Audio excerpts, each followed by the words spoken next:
Okay, good morning, good afternoon, good evening, and welcome to BWTM Sports Gaming. Thanks for joining us.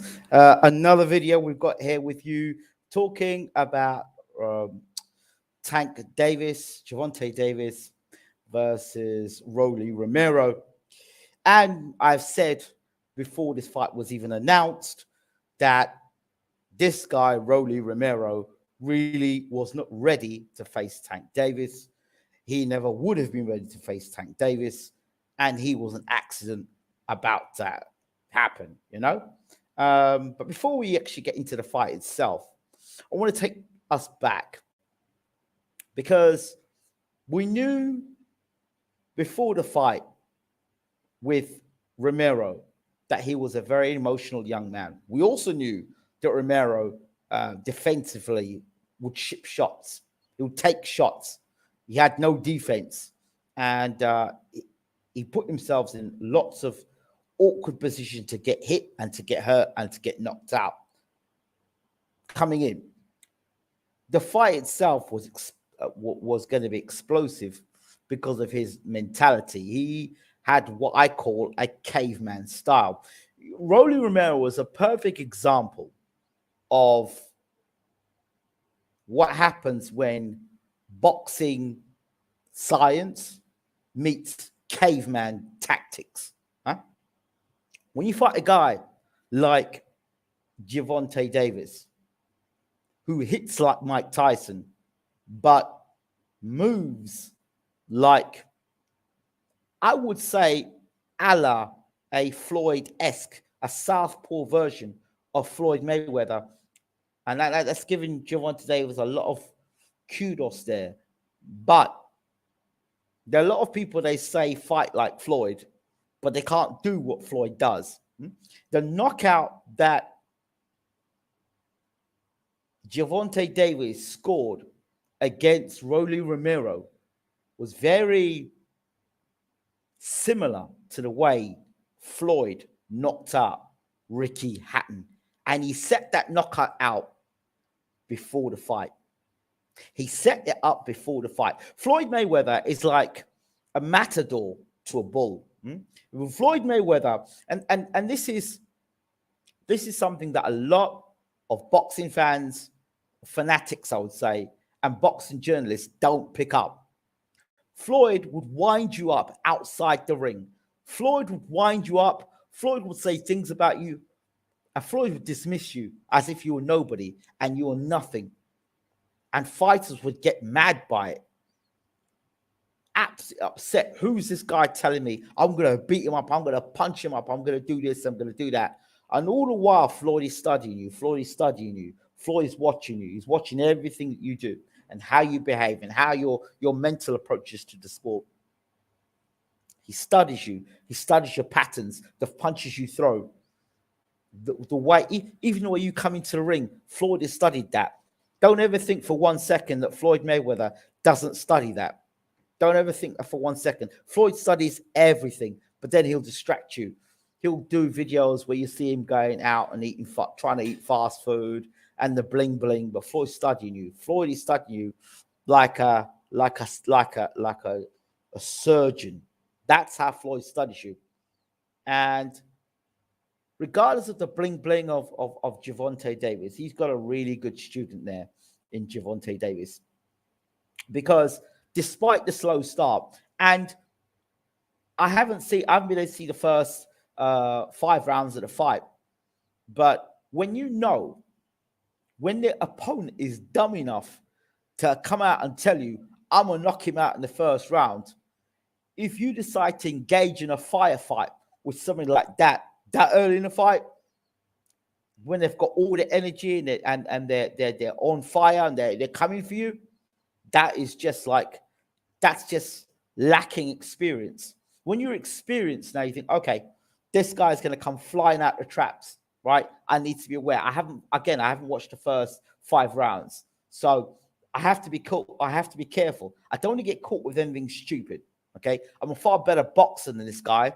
I'm far better puncher than this guy, but I can't afford to put myself in a position to get caught by one of these haymakers. If I get caught with one of these haymakers, there could be problems because this guy's looking to knock me out. Instead, Let me look for patterns. Let me see if I can see those repeated patterns and then walk him onto a shot. And while he's fighting, let me talk to him. Let me wind him up. Let him get him even more out of his game plan. Let me get him so mad that he wants to continue trying to knock me out and going for the knockout and looking to go for the knockout. Let me, when he's throwing his shots, catch the shots, see him, see if he's moving repeated patterns. So I watch him throw the same shots over and over again. So when I need to set him up, I'm going to run him into something. I'm going to run him. So if you go back and look at the Hatton fight with Floyd, Floyd could see Hatton was running at him. You know, he's going to run at him, literally run at him. You know, and Floyd could see that happening. So he said, right, all right, you're going to run into something, but let me tire you out a bit more. Let me work more body shots. Let me tire you out a bit more. Let me frustrate you a bit more. So then when I set you up, you're definitely going to walk onto the shot. Let me frustrate you, which is what Floyd did. And Hatton got frustrated not only with Floyd himself, not being able to get to Floyd, but he was frustrated with the referee. The referee kept telling him, don't stop holding. Like, in fact, I remember that fight where Floyd was holding Hatton, and I was saying, why is the referee allowing Floyd to hold like this? He should be breaking up. But that was breaking Hatton's rhythm up, because Hatton likes busy. And Floyd's like, no, we got to break that rhythm up. So we got to break that rhythm up. We can't let this guy come from England and try all them kind of hustle me out of a fight. Floyd's the champion. So you saw in the fight where the referee was, I have to say, favorable to Floyd. I'm not saying Hatton would have beaten him, but it definitely disrupted Hatton's rhythm, which caused Hatton to get frustrated, which then caused afterwards for Hatton to run into a shot and get knocked out. In this situation, Tank revealed that he understood Rolly. He knew Rolly was emotional. So when Rolly was coming forward, trying to throw big shots, he said, right, wait, I'm going to time you. I'm going to walk you onto the shot. And if you caveman style, when you're a caveman, you don't really think about anything coming back. It's about you landing your own punches. You're not taught about defense. You're not taught about the other guys allowed to throw punches. You're not taught about putting yourself in positions of danger. And that shot that he got hit with was because Rolly was trying to force a fight. He was trying to knock Tank out. But Tank walked him onto the shot. And it wasn't a big shot, if you look. It sounded really loud. That's because of the impact of Rolly walking onto the shot, or Romero walking onto the shot, and Tank being there. So, right, here you are, set you up, bang, there you go. And that is boxing science versus caveman tactics. Not everybody that holds a pair of pads is a boxing trainer, right? And Tank has done that time and time again. You look at it, you look at the movement. You know, he's behind the guard, very similar to Floyd. Behind the guard, could see everything coming. Slip, wait, bang, shot. So that shot wasn't a lucky shot. That shot was set up. That shot was set up weeks or months ago. It was set up. Like, I'm going to walk him onto the shot because I know how reckless this guy is. He's reckless in the way he talks. He's reckless in the way he fights. So if he wants to be reckless in the ring, let him be reckless in the ring. I'm going to walk him onto. I'll take my time. I'm going to be calm. I'm going to take him out. I'm going to wind him up. And then when he comes forward, I'm going to take this guy out. And he took him out sensationally. So congratulations to Tank Davis, Gervonta Davis, on a sensational knockout over Romero. But he was not ready for the big time. He was not ready. He has wrote checks that his body cannot cash and could not cash for a number of reasons. First of all, his training isn't good enough. Second of all, his technique is not to the higher echelons of boxing. You can't be going with that caveman style. My suggestion to Romero would be this: invest in a good trainer.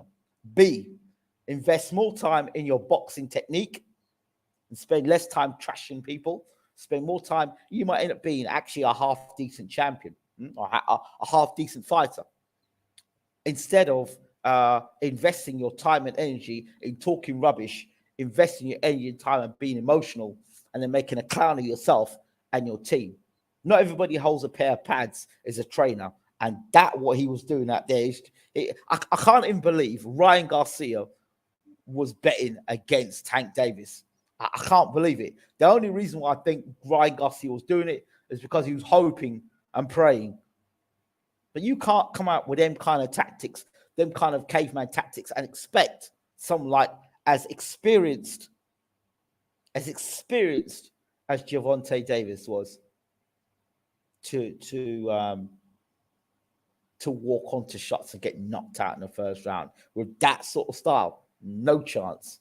No chance. And the thing is, when your trainers get involved as well in it, you've lost, for the most part, you've lost the fight because your trainer's emotionally involved, you're emotionally involved. This is a trainer's big time. This is a big opportunity to open his mouth and say something.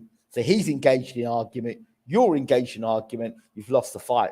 Because what's the game plan? Get out there and knock him out. Get out there and knock him out. And it becomes personal. So there's no real instruction in the corner of watch out, this guy's a puncher. You know, we got to watch we don't walk onto something and we got to set our shots up. They don't know how to talk about setting shots up. That's a science. And that is why Romero lights were put out very quickly at the end. So those are my thoughts on the fight. Not surprised that I thought it was going to end with an uppercut, but you know, with a guy like Romero, you could pick any shot in the book and line him up and knock him out because that's just the sort of caveman style he has. Anybody who thought that Romero had remotely any chance of winning this fight based on Gervonta Davis's skill set, punching power, boxing IQ versus this caveman, I don't understand how you can even think that this was even a 50-50 fight. I couldn't see it. Sorry. Tank legit. Of course he's legit.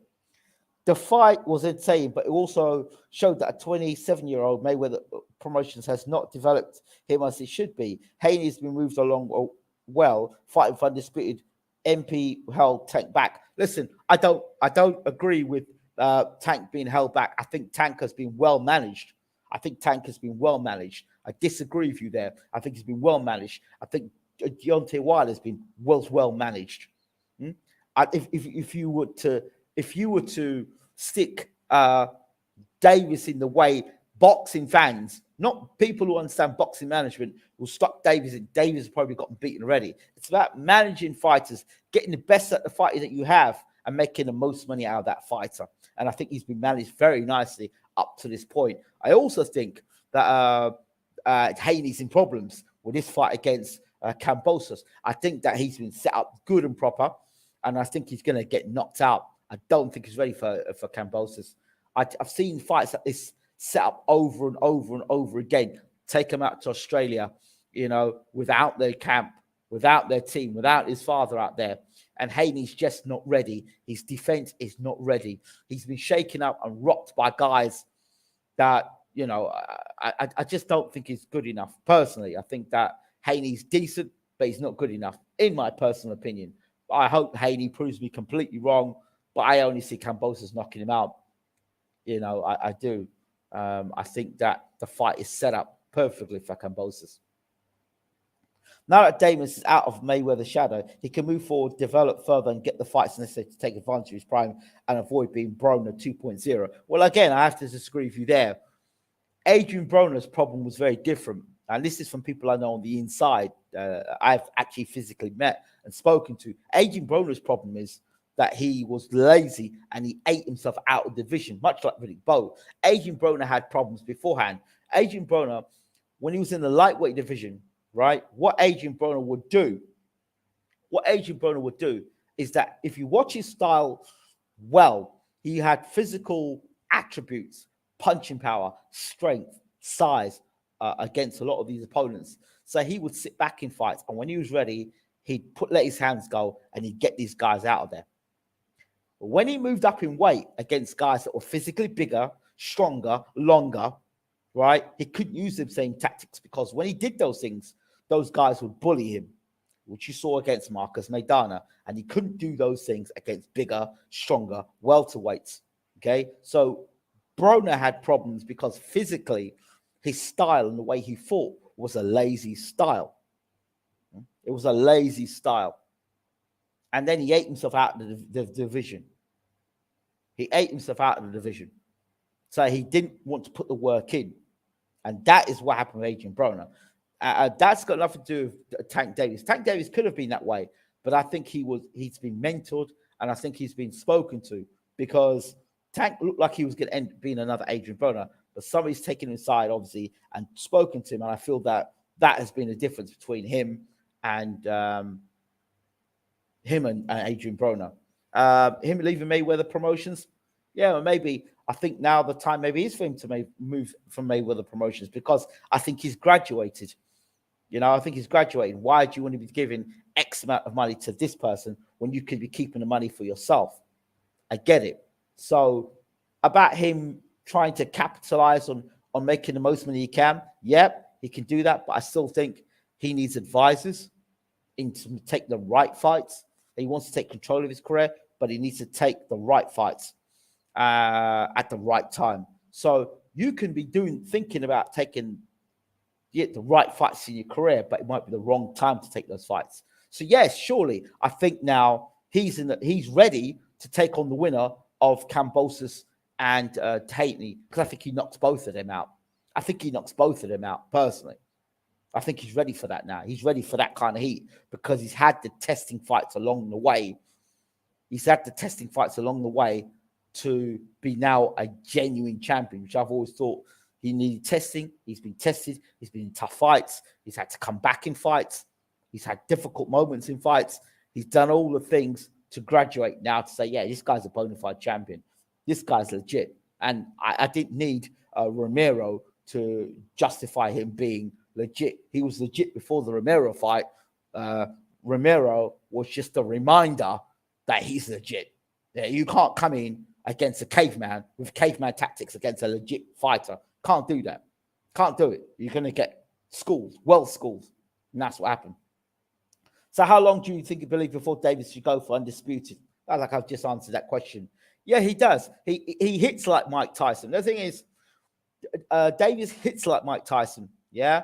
But let's not get caught up on the Mike Tyson thing, because I think that's where a lot of people kind of get misled, because he hits like Mike Tyson, but he moves. He's got the boxing science more of a Floyd.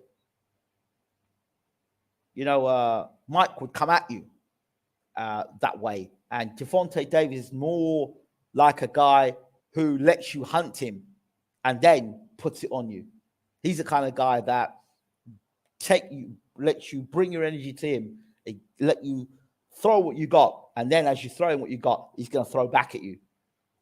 Unless it's against guys who he's not worried about their punching power, then he'll go on the offensive. But for the most part, Gervonta Davis is a guy that'll let you come at him, and then he'll counter and hit you with big shots. Mike was a guy that was all out. He could fight only one way. He'll just come all at you all the time. Mike, if you could take Mike's punches, then there'd be a problem with Mike, because he didn't know what to do after that. But at least with a guy like Tank, you've seen guys take Tank's punching power, and then he's had to switch it up, work to the body, work to the head, work at guys taller, longer, maybe some guys who are physically stronger. He's had to work his way through situations. He's had to work through difficult moments in fights and come through. So Tank has, he really has done well. He's done really well, and I think we've got a genuine superstar fighter. I wasn't of the opinion of Tank being a legit or superstar fighter when he fought Pedraza. I wasn't, because then they were saying, oh, Tank's a superstar fighter. Like, no. This guy has the potential to be a superstar fighter. But now, I think after, the Santa Cruz fight, the fight against Isaac, that was a good fight as well. We've seen how good he is. Pitbull. Yeah, we've seen how good he is. Santa Cruz fight, again, I think that for me, those fights and a few others since the Pedraza fight has now, steadily moved up. And they say, right, yeah, this guy, he's legit, because he's gone through the fights necessary, the learning fights. Because before, he hadn't done anything when he fought Pedraza to be crowned a superstar. Now, I think he's up there. He's knocking guys out, legitimately knocking guys out that are worth talking about, and guys who've come back since being beat have come back and put on good performances as well. What advice would you offer Davis on his further development going forward? I think that he still needs mentorship. I think he needs mentorship because, like, there's some things he said in that post-fight interview that I would have steered him away from saying. Things he talks about his own vulnerabilities as a fighter. I would have steered him away from saying that. I really would have stayed him away from that because that is something that I picked up on and went, ooh, I don't like the sound of that because you talk about your vulnerabilities. I'm glad this fight wasn't made. I had this fight then because I was too emotional. So you're basically letting people know that you're emotional. That things like that are key because if I'm setting up a strategy to beat you, I have to know how to beat you. And yeah, I know that mentally I can wind you up. You are the emotional type. I know mentally that, you know, sometimes you'll start slow. So there's things that I would want to see him have a mentor. I would like to see him have a mentor because he doesn't believe his own hype. I really would like to see that he's got that structure in place to continue being a champion and he doesn't slide away because at least with Mayweather Promotions and Al Heyman, he had that structure in place and he probably won't appreciate it until he's left them. Then he'll understand what he's got. Because there'll be people say, you need to leave Mayweather. You need to be in control of your own career, blah, blah, blah, blah, blah. By guys who've not even got the ability that Tank has and in the position that Tank is, people advising him. And that, for me, is something that people need to be very careful of. I agree. Rolly threw a hook twice and Tank was waiting for it. Yeah. But Tank had seen that a while back. So, and that's a Mayweather thing. Yeah, I talk about it. Fighters, I've always said it. Fighters fight in patterns. It's this camera angle. Sorry. It looks like I'm looking down at you. But fighters fight in patterns, yeah? They fight in patterns. And for the most part, when fighters fight in patterns, they leave themselves open. Like, I've said this about Shakur Stevenson. He fights in patterns. He throws the same combination over and over again. He's very repeated on what he does. He's good, but he repeats his patterns when he throws his shots. Yeah, even Canelo, he does a lot of repeated things that Bivol was able to counter and come back with. When you move to the higher echelons of boxing, when you keep repeating the same shots over and over again, you get caught, you get tagged, you get timed, and this is what happened to him. And I thought Lara did well last night, although it took him all this time to shred the amateur skin and sit down his punches in the capacity he's supposed to. Yeah, well, good friend of mine, Spike O'Sullivan. And when I lived in Ireland, I used to talk to Spike quite a bit. Met him in person a few times.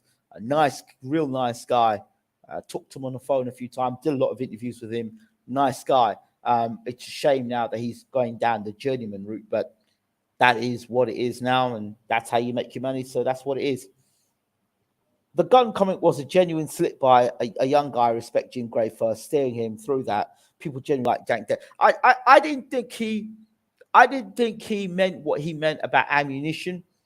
I think he was talking about his punching power. He would have said that at any time. It just was the timing. What he said it was a bit, he was just talking out of emotion and being at the end of the fight. And that's something that I think commentators, particularly those who've never boxed before, that are not aware of that, they're on cue. They're always on cue because they've not just got out of an emotional fight. They've not just got out of a fight where they're catching their breath and they're getting they kind of get the wind back and, they just savoring in the moment. They get a camera shoved in your face. I mean, what do you think about the fight? And at that point in time, you've got to be poised and ready to answer. So I don't hold anything against Tank for what he said. He would have said that at any time. And I was like, well, Jim Gray, come on, man. Come on, Jim. You didn't even have to allude to the whole thing because he wasn't even talking about that situation. He was talking about his own physical makeup. So I didn't take much stock into what he said. I understand about the situation that's going on in America, which is quite a dreadful situation going on in America, and that the shootings. But I don't think Tank was relating it to that. I heard Shakur Stevenson and said Tank want to fight. Let's do it. Yeah, I think that's a great fight, but I don't think that fight needs to be made. I don't. I really don't. I think that Tank should go and fight the winner of Haney versus Kambosos. I really do. I think there will be a knockout in that fight, and the winner should fight. That's another super fight. Forget what's his name? What's this guy? Forget Stevenson for now. Let Stevenson build his career. Unfortunately, Mayweather promotions will not put him in big fights. Haney, Lopez, Loma, Stevenson, all way too risky for him. I disagree with that. I don't see how they can be risky for him. I think he's had the graduation fights, so I think he's ready for those fights. I think you say he's risky for him. I think Tank Davis's punching power is risky for all of them. All the guys you've mentioned there. It was just the timing. That's all. Good that it didn't get any more traction than necessary. Yeah, I'm glad that it didn't. Stevenson was gigantic in his last out and really growing into his frame. Difficult road for Davis if they meet now. Maybe in another 2 years. I don't think that fight's even necessary. I would steer him away from Stevenson. Stay away from Stevenson. Go and fight Kambosos. Go and fight. Go and even fight Ryan Garcia. Go and fight Ryan Garcia. Because low center of gravity, you hitting Garcia. If Campbell could knock Garcia down, you're going to knock Garcia out. I'll take the Garcia fight. I'd fight Garcia. I'd fight Garcia, and I would fight Haney because he's got no chin, and I would fight Kambosos. I think Kambosos is a good fight, but I would fight Haney because he's got no chin, and really, for me, no defense. Rowley said he wants a rematch. I think he should let it go. Rematch what? Man, he needs to go and sack that trainer that he's got. He needs to get rid of that fitness first trainer. In my opinion, he needs to get rid of that fitness first trainer. He needs to get rid of that Gold's Gym trainer, and he needs to get himself a proper boxing trainer. Yeah, proper professional boxing trainer. Ryan Garcia versus Gervonta Davis is a good fight. Barn burner. Ingram might have to take a red eye to go see it. Oh, absolutely. That's a great fight. That Gervonta wins by devastating knockout. Ryan Garcia, his left hook is cool, and his nice jab, but he's not. Under Joe Goosen, I think he could be a really good project with Joe Goosen. He needs to stay away from Tank Davis. He needs 4 or 5 fights with Joe Goosen, because I think Joe Goosen, his mentorship is key. He'll calm Garcia down, and he'll make Garcia focus more, and I like that. The fight against Pitbull is another fight that Garcia needs to be aware of, because Pitbull's coming. I would stay clear of that fight as well. Hey, they're going to make that fight. That's a tough fight for Garcia. Real tough fight, because that boy is coming to fight, and he's got hands, and he's got low center of gravity, and he's going to keep throwing punches on Garcia. Garcia's not going to have time to stand there and throw them stupid Instagram punches. Okay, this guy's going to bring a fight to Garcia. He's going to bring a fight, and he's going to bring pressure to Garcia that Garcia's never faced before. Good fight. What are your pointers to a shorter fight to deal with a taller fighter with a longer reach? I'm just talking about it now. You know, I would say Ryan Garcia versus the Pitbull, a good jab, keep the center of the ring, using the jab, constantly turning your opponent so they can't load up on big shots. Keeping a jab in the face, using the right hand, keep them at the end of the jab, keep off the ropes, and tie them up when you get to ropes. Tie them up against the ropes. And every so often, when they get up, when they're close, whip the uppercut. Not all the time. Hide the uppercut. So sometimes we got to whip the uppercut up instead. Tie them up, hold them, frustrate them, lean on their back. Allow the referee to break. Walk around the back of the referee. Reset. And use the jab again. You've got those short guys that have got to get inside. But to get inside, you've got to disrupt the rhythm. You disrupt them. You disrupt, bang, bang, hit the jab, move. Slip to the sides. Do not walk straight back. When you go straight back, Garcia's got a habit of going straight back and leave his chin in the air.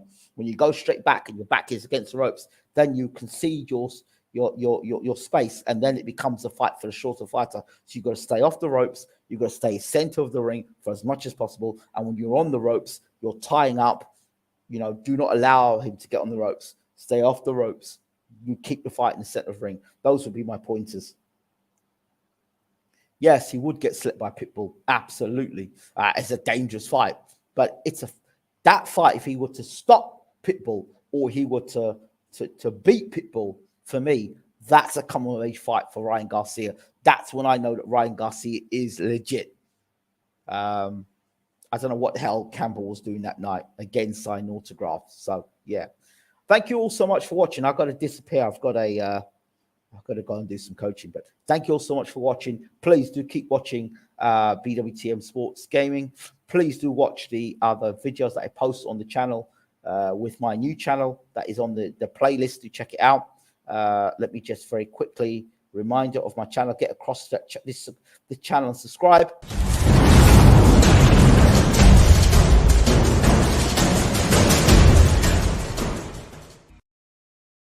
Yeah, Lagos Cricket Academy or Cricket Academy TV. Please get across, subscribe to that channel. Thank you all so much for watching. Thank you for the support. Really appreciate it. And yeah, see you soon.